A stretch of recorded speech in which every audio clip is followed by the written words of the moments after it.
Welcome to the final physical event of Guardian Arena Regionals, the High Aerobic Multi-Shuttle Run, the HAMR. This event tests participants' cardiovascular endurance through a progressively challenging shuttle run.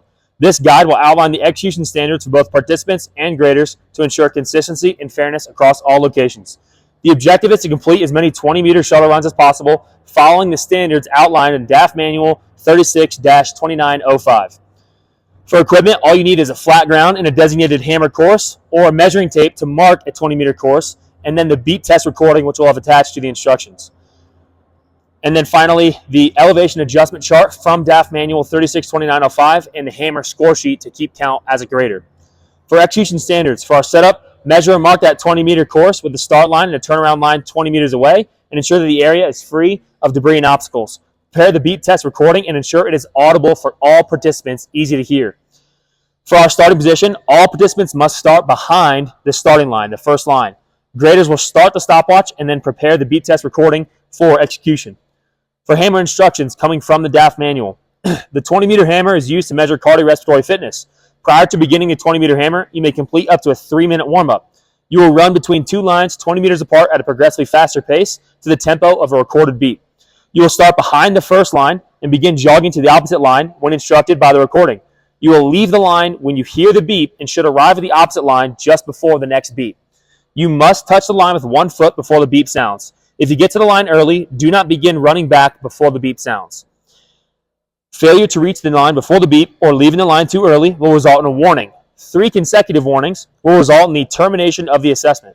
If you receive one warning, but successfully reach the line on the next shuttle, the warning count will start back at 0. You must reach the opposite line on every shuttle. If the beep sounds prior to you reaching the line, you must complete the shuttle before you can turn around and attempt the next shuttle. Failure to return to the opposite line will result in a warning. However, stopping before the line and returning to the opposite line will result in the termination of your assessment. Failure to attempt a shuttle by resting or skipping shuttles will result in the termination of the assessment as well. You must maintain cadence with the beep sequence at all times. After each level, the time between beeps will become shorter, requiring you to run faster. You are encouraged to keep going until you are no longer able to keep the pace. If at any point you feel unable to continue, you may stop the assessment and step off the court. Your score will be the last successful shuttle completed before 3 consecutive warnings or when you voluntarily terminate the assessment. For safety, just ensure that the 20-meter course is measured accurately and marked clearly. Inspect the running surface for any hazards or obstacles. Warm up properly before the event to avoid muscle strains. Ensure participants understand the movements and the rules before starting. And graders should monitor participants closely to ensure proper form and adherence to the rules.